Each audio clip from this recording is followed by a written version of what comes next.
What's up, Panther fans, and welcome back to another episode of Panther Tales with your host, Sam. Today, I'm super excited because I'm kicking off a brand new series called Meet the Opponents, where over the next several weeks, I'll be breaking down every team on the Panthers' schedule just to give you guys a little bit more insight on who we're going up against. We'll talk about each team's coaching staff, key players, offseason additions and departures, projected starters, strengths, weaknesses, and ultimately how they match up against the Panthers. My plan is to release a video every Sunday so you have the whole week to digest the information. I'll be doing it for the next 14 weeks. So by the time this series is over, we'll be 1 week away from the 2026 2027 NFL season and watching the Carolina Panthers play. Now, I'll be doing this in order from week one. And if you can't tell from the background, we have the Chicago Bears coming into town. This is going to be a season opener home game for us. It's been a while since we've had a home game in Bank of America Stadium to kick off the season, but it'll be really good to see. It'll be a really fun game. Both these teams have improved over the past couple years. And I know when you guys think Bears, everyone thinks about the Bryce Young trade, and we will get to that. But first, I just want to give a little bit of series history and a couple of players who've played for each franchise. The series history goes as is. The Bears actually lead the all-time series with us with a 9-4 record. In the regular season, they're over us on a 9-3 record. The bad news is we've never beaten them at Soldier Field, except for the lone playoff game we played against them. But the good news is at home, we're 3-2 against them. So it seems like we play a little bit better if it's a home game against the Bears. So thank God it's a home game. Thank God we've beaten them before at home. So if we went to Soldier Field, it would seem as if we're not so lucky. Now I just want to talk about a couple players who have played for both franchises, just to show you guys the connection that we've had with the Bears over the years.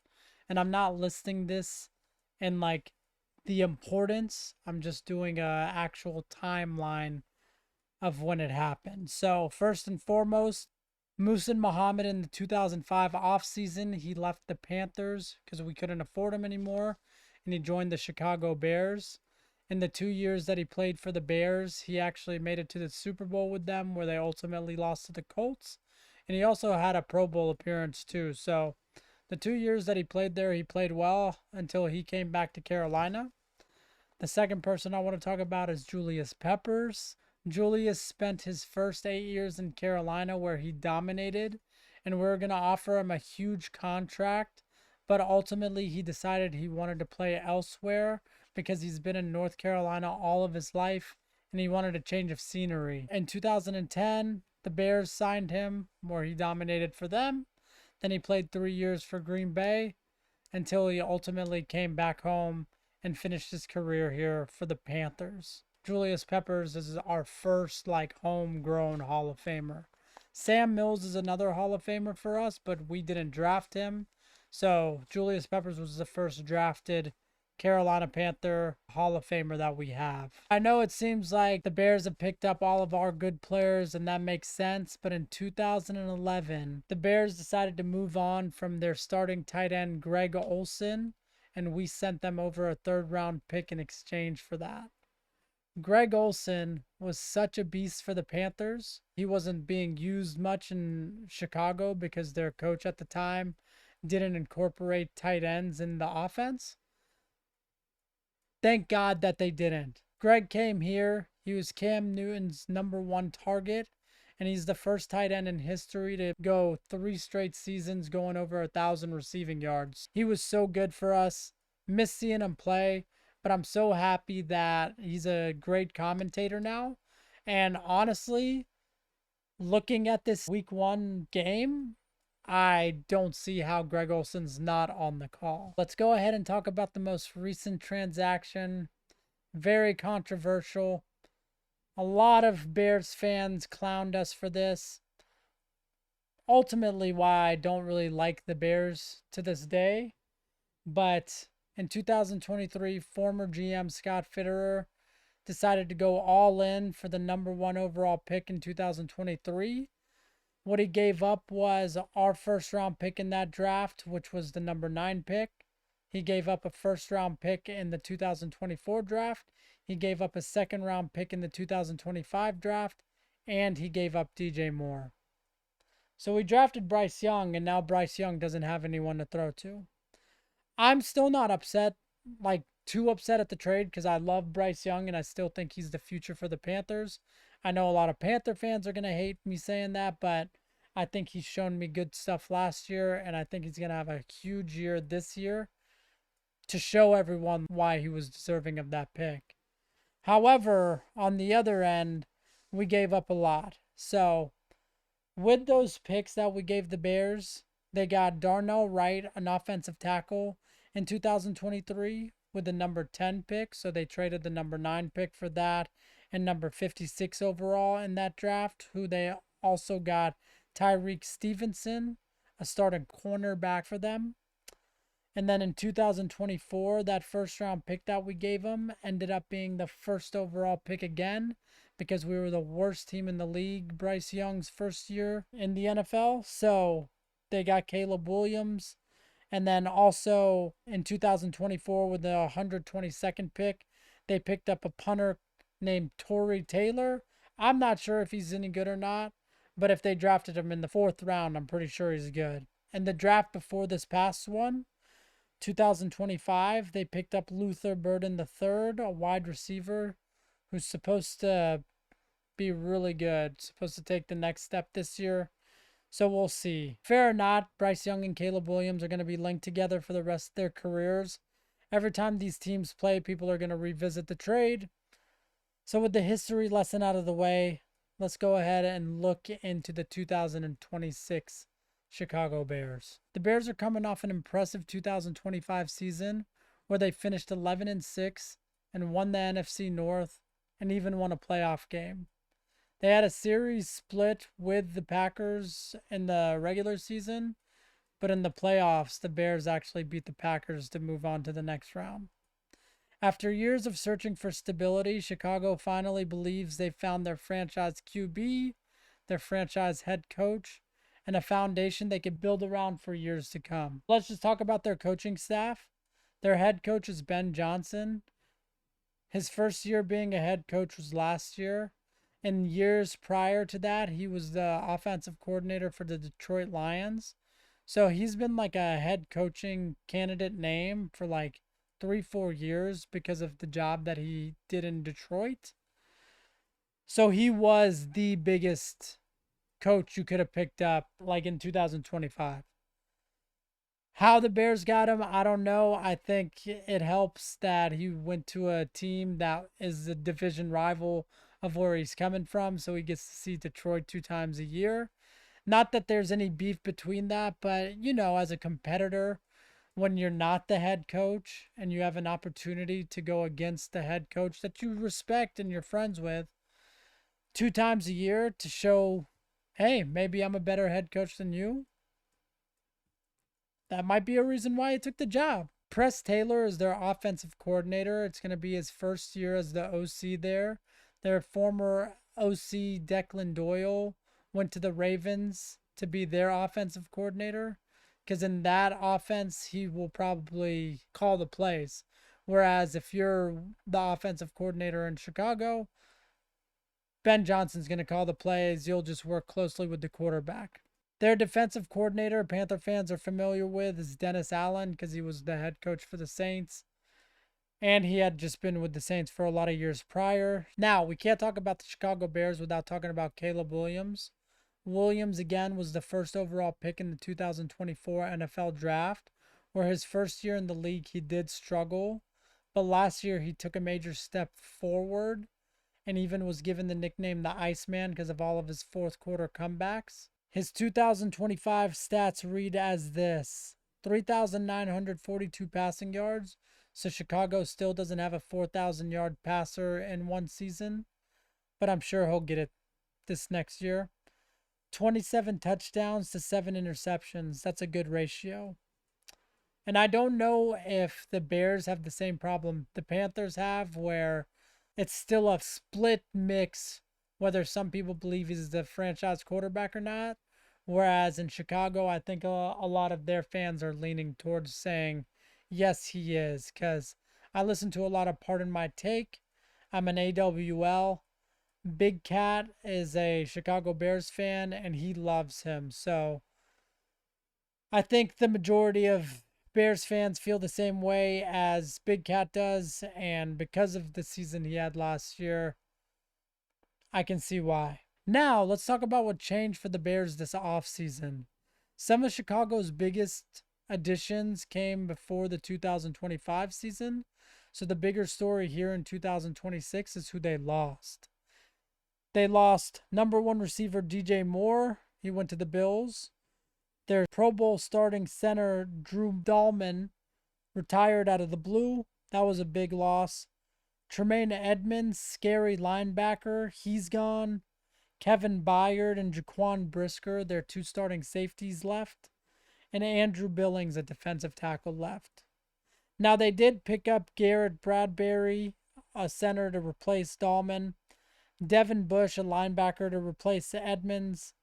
Kobe Bryant, a safety, replaced one of the two starting safeties that left.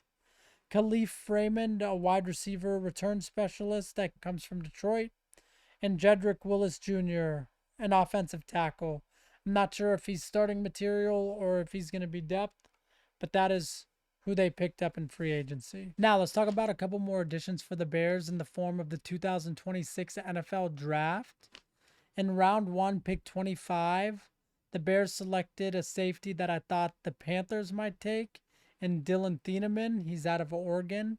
He's going to be the starting safety opposite of Kobe Bryant, so they might have a good 1-2 punch there. But if anything, I'm glad we're versing him week one where he doesn't have any NFL experience yet. In round two, pick 57, they chose Logan Thomas, center out of Iowa, so he will more than likely be fighting Garrett Bradbury for the starting spot there. Round three, pick 69, they picked up tight end Sam Roosh out of Stanford. Round three, pick 89, they picked up Xavier Thomas, wide receiver out of LSU, who seems to be really fast. Round four, pick 124, they picked up Malik Muhammad, cornerback from Texas. Round five, pick 166, they got Keyshawn Elliott, linebacker out of Arizona State.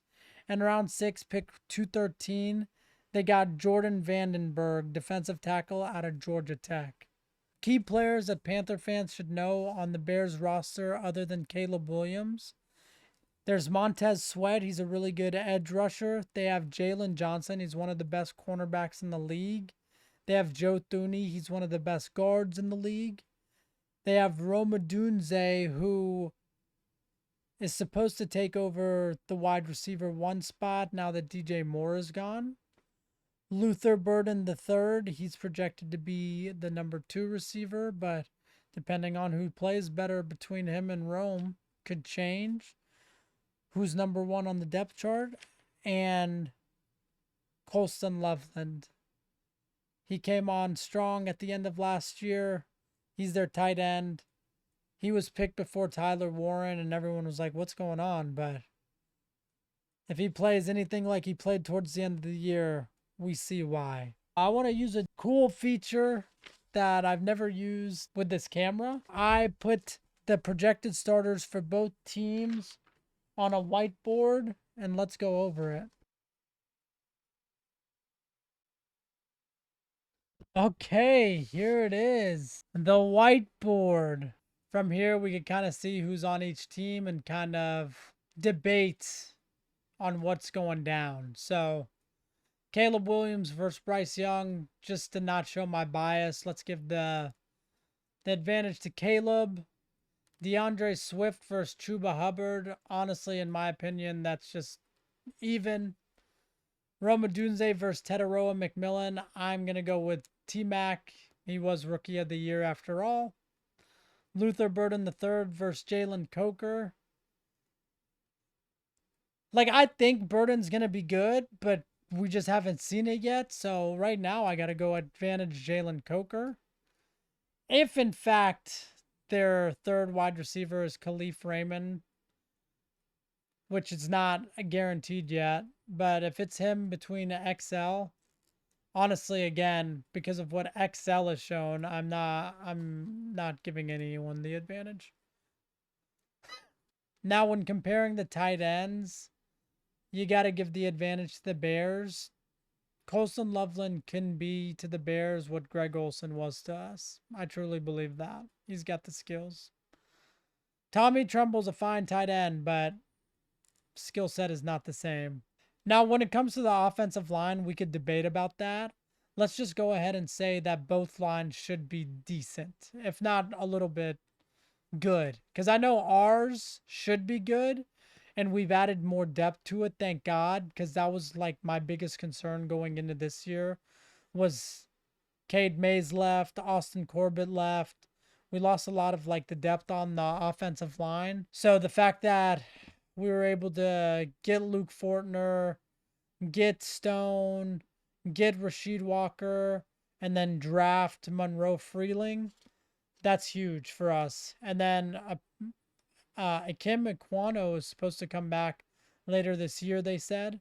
So we'll see. I mean, that would be huge because then you can more than likely move him to the right tackle position if he recovers well from injury because Taylor Moton is getting up there in age. But yeah, I would just say that the lines are both going to be pretty decent. So let's talk about the defense. Now, when comparing the defense, it's hard to just be like, oh, this player is better, this player is better. So I'll just say Montez Sweat, I know is good. Grady Jarrett, I know is good. Devin Bush is pretty good.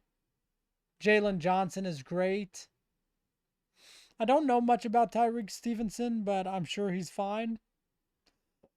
And then Kobe Bryant is good.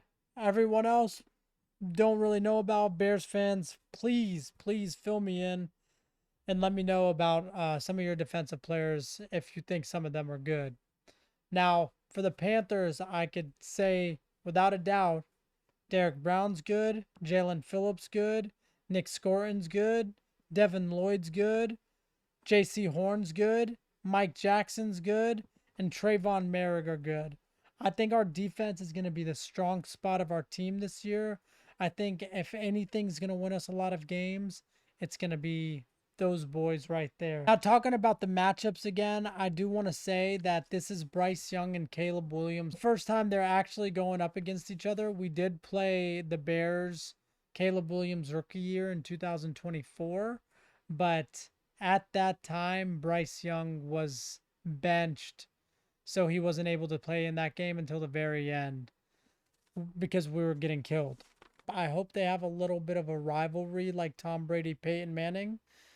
That would mean both of our teams have found our franchise quarterback. So I hope you guys hope that with me. Who's going to play better? Just being unbiased, like I said Caleb, but my biasy once again is saying I think Bryce Young is going to have a huge year. I think he's going to show it the first game. Now, another matchup looking at this board is their cornerbacks, Jalen Johnson and Tyreek Stevenson, against our receivers, T-Mac and Jalen Coker. The thing about our receivers is all of them are like 6'3" and above. They play physical. They run good routes. Jalen's a little slower than T-Mac, but both are good players in their own rights. I mean, T-Mac, I think, is going to be a star. But Jalen Coker is a good receiver as well, especially for an undrafted player. How will our secondary of J.C. Horn and Mike Jackson do against their top three offensive weapons in Rome, Luther, and Colston? Should be an intriguing matchup, but if we could pressure Caleb, I think we could turn things in our favor.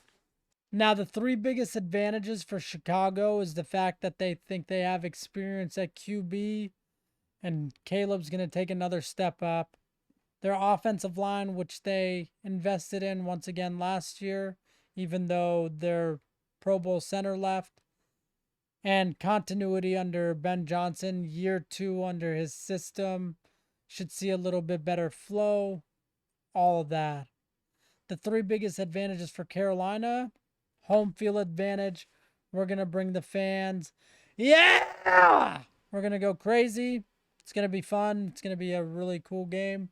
I should do fan interviews before the game. So come find me, meet me. I'll ask you guys some hard hitting questions. But hey, you'll make it on Panther Tales the next week. And Bryce Young's growth. He will take that step up, guys. Trust me. Trust me. What do the Panthers need to do to win this game? First, we have to establish the run. If we establish the run, that will open up the passing game, and that would be huge for our team. Second, we need to put pressure on Caleb Williams. I'm looking at you, Jalen Phillips. We didn't pay you $120 million for you not to put pressure on him. But if we put pressure on Caleb, more than likely he will make mistakes. Mistakes equals turnovers. That's the third point. We need to win the turnover battle. If we do, more than likely we'll be in good field position. And that brings us to our next point. Finishing drives. We need to finish drives rather than just relying on field goals. Field goals are great. We need to score touchdowns, and scoring consecutive touchdowns would be huge because that's something we really struggled with last year. So that's what we need to do to win the game. Let's just make things super easy. The X factor for the Bears is Caleb. The X factor for the Panthers is Bryce. Whoever plays better, I truly believe, will elevate their team to a win in week 1. All right, now here are my final thoughts. The Bears are a really good team. They won the NFC North last year for a reason. Caleb Williams is a good QB. Ben Johnson is a scary coach. They have good talent on their roster. However, this is not the same team that went 11-6 last year. DJ Moore's gone, Kevin Byard's gone, Jaquan Brisker's gone, Drew Dahlman retired. And like I said, they still have a lot of talent on that roster, but we don't know how they'll play without the players that they lost. It seems like this might be a measuring stick game for Carolina to see how good they could be. But in my heart of hearts, this seems like a must-win game for us. It will, first off, would feel so good. Just for 1 week, the Bears can't just bring up the trade being like, wow, worst trade in the history for you guys. That would be great. I need Bryce to go out there and absolutely light them up. It would be so amazing to see. And this is the first time Bryce Young really takes on the Bears. I think he'll take it personally because, once again, the Bears could have drafted him in 2023. They didn't believe in him. They traded the pick away. The rest is history. We will see what happens. My predictions are this will be a really close, good game. If you want to hear my actual prediction, you could listen to the schedule video where I made the prediction for every game this year. This is more of the in-depth analysis, guys. Now, the last point I want to make before I sign off is I think we have an advantage because of this. This guy right here, for anybody who doesn't know, that's Caleb Williams. He's on the Madden cover. Is the Madden curse going to hit the Bears this year? Who am I in my Greg Olsen jersey to say? Nobody. Will the Madden curse hit? I don't know. But I do want to talk about this controversy. If you guys haven't been paying attention, this cover art actually has been getting a lot of scrutiny from people. People are super upset that he has his fingernails polished in this picture. Me, I couldn't care less. I think the cover actually looks pretty cool. Now, this cover, I don't think it looks that good. I understand what they were trying to do with Jordan and stuff, but And I want to leave you guys with this. Are we there?